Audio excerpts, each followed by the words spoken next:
अगर ये बयान तूने पहले दिया होता तो छट्टी का दूध याद दिला देते मिस्टर रणवीर बिट्टू। क्या राहुल गांधी की बढ़ती लोकप्रियता से घबरा गई है भारतीय जनता पार्टी? क्या भारतीय जनता पार्टी के नेताओं को अब राहुल गांधी की बढ़ती लोकप्रियता से डर सताने लगा है? क्योंकि लगातार भारतीय जनता पार्टी के नेता राहुल गांधी के खिलाफ बयानबाजी कर रहे हैं। यहां तक कि राहुल गांधी की जबान काटने पर 11 लाख का इनाम भी रख दिया गया। स्वागत है आपका देश नीति में, मैं असरार अहमद। देश नीति केवल सच्ची और पक्की खबरें। आज हम बात करेंगे कि जिस तरीके से लगातार कांग्रेस के नेता और विपक्ष के नेता राहुल गांधी पर जबरदस्त प्रहार किया जा रहा है। आए दिन भारतीय जनता पार्टी का कोई ना कोई नेता यह कहकर चला जा रहा है कि राहुल गांधी आतंकवादी हैं, राहुल गांधी विदेशी हैं, या राहुल गांधी की अगर कोई जबान काट कर लाएगा तो इतना लाख रुपए आपको इनाम में दिया जाएगा।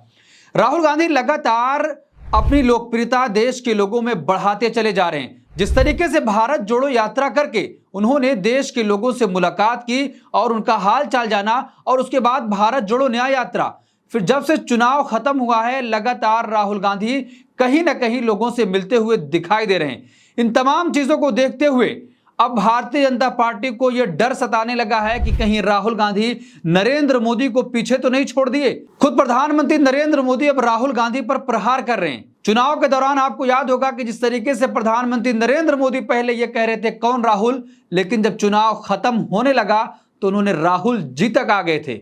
तो अब हरियाणा के चुनाव में लगातार राहुल गांधी को टारगेट किया जा रहा है। जिस तरीके से भारतीय जनता पार्टी के नेताओं ने राहुल गांधी के खिलाफ टिप्पणी करी, इनको आप जानते होंगे, ये रवनीत सिंह बिट्टू हैं जो कांग्रेसी पहले थे लेकिन भारतीय जनता पार्टी में शामिल हो गए। राजस्थान से राज्यसभा इनको भेजा गया, अब इनको मंत्री बना दिया गया है। उसके बाद से लगातार राहुल गांधी के खिलाफ बयानबाजी कर रहे हैं।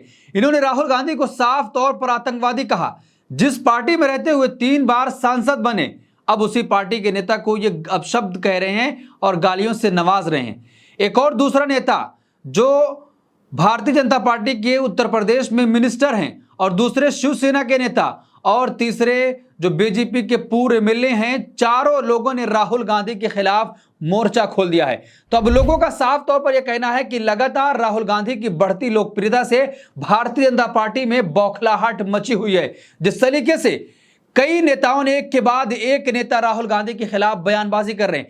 अब इन तमाम बयानों के खिलाफ कांग्रेस जमकर विरोध प्रदर्शन कर रही है। जिस तरीके से सड़क पर उतरकर यूथ कांग्रेस के नेताओं ने ऐसे नेताओं के खिलाफ नारेबाजी की थी और उनको गिरफ्तार करने की मांग की थी।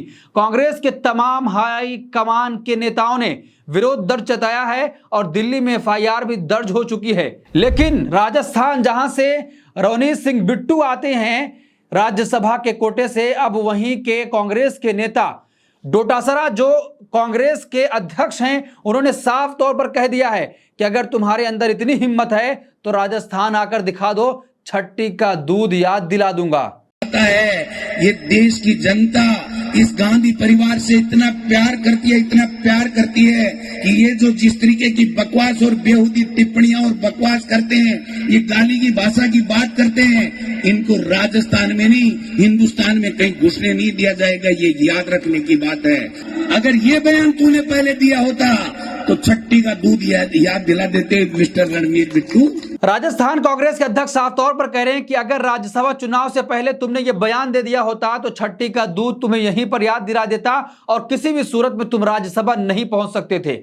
अब तुम राज्यसभा पहुंच गए हो, उसके बाद राजस्थान का भी आकर दिखाना अगर हिम्मत है तुम्हारे अंदर।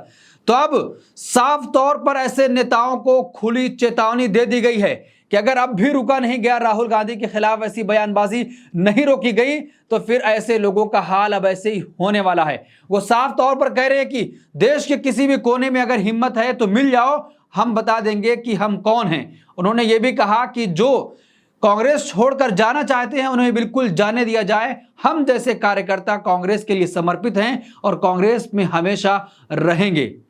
जिस तरीके से राहुल गांधी के खिलाफ लगातार भारतीय जनता पार्टी के नेता बयानबाजी कर रहे हैं, इस पर कांग्रेस ने मुखर होकर आवाज उठाई है। और कांग्रेस के जो अध्यक्ष हैं खड़गे, उन्होंने प्रधानमंत्री नरेंद्र मोदी को पत्र लिखा था कि अपने नेताओं को रोकिए, क्योंकि कांग्रेस के नेता राहुल गांधी को जान से मारने की धमकी दी जा रही है। लेकिन प्रधानमंत्री नरेंद्र मोदी ने कोई जवाब नहीं दिया। उन्होंने आगे कर दिया नड्डा जी को। यानी कि साफ तौर पर प्रधानमंत्री भी राहुल गांधी की लोकप्रियता से डर गए हैं, उस पर जवाब देना नहीं चाहते हैं। अब उसके बाद दूसरे नेताओं ने भी आवाज उठाई है। आपको हम बताएंगे कि जिस तरीके से कांग्रेस के सीनियर नेता अशोक गहलोत ने कहा कि राहुल गांधी के परिवार ने देश के लिए कुर्बानी दी है, राहुल गांधी को आतंकवादी कहना ही पाप है, बीजेपी बकवास करती है, दुर्भाग्य है राहुल को आतंकी कहते हैं।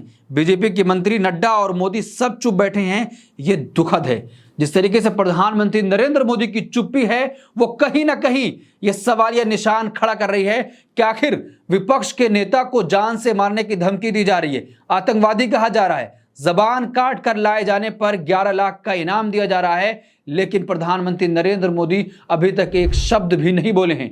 उन्होंने उस बयान की निंदा भी नहीं की है और यह भी नहीं कहा है कि ऐसे नेता को बयानबाजी से बचना चाहिए। जितने भी नेताओं ने राहुल गांधी के खिलाफ बयानबाजी की है, अब उस पर शिवसेना के नेता संजय राउत ने तीखा हमला बोला है। संजय राउत ने कहा है कि बीजेपी राहुल पर हमला करना चाहती है, ये लोग राहुल को आतंकी कह रहे हैं, इसके पीछे साजिश है, सारा विपक्ष राहुल के साथ खड़ा है, बीजेपी डर गई है, इसीलिए ऐसी भाषा का इस्तेमाल किया जा रहा है। रूस में विपक्ष को मार देते हैं और ऐसी प्रवृत्ति के लोग भारत में भी लाना चाहते हैं ये लोग। आप समझ सकते हैं कि जिस तरीके से रूस में विपक्ष को खत्म कर दिया गया, अब प्रधानमंत्री नरेंद्र मोदी भी वही चाहते हैं कि देश से पूरी तरीके से विपक्ष खत्म हो जाए। क्योंकि आपको याद होगा कि जब 17वीं लोकसभा खत्म हो रही थी तो प्रधानमंत्री नरेंद्र मोदी ने कहा था कि अगर विपक्ष का यही रवैया रहा तो वो जीरो पर आ जाएंगे, और चुनाव के दौरान लगातार ये कह रहे थे विपक्ष कहीं है ही नहीं। लेकिन अब जब विपक्ष मजबूत हुआ है, जो विपक्ष का नेता बना है उसी के खिलाफ बयानबाजी कराई जा रही है और प्रधानमंत्री नरेंद्र मोदी पूरी तरीके से खामोश होकर तमाशा देख रहे हैं। तो इस पूरे मामले पर आप क्या सोचते हैं, आपकी क्या राय है? कमेंट बॉक्स अपनी राय जरूर दें।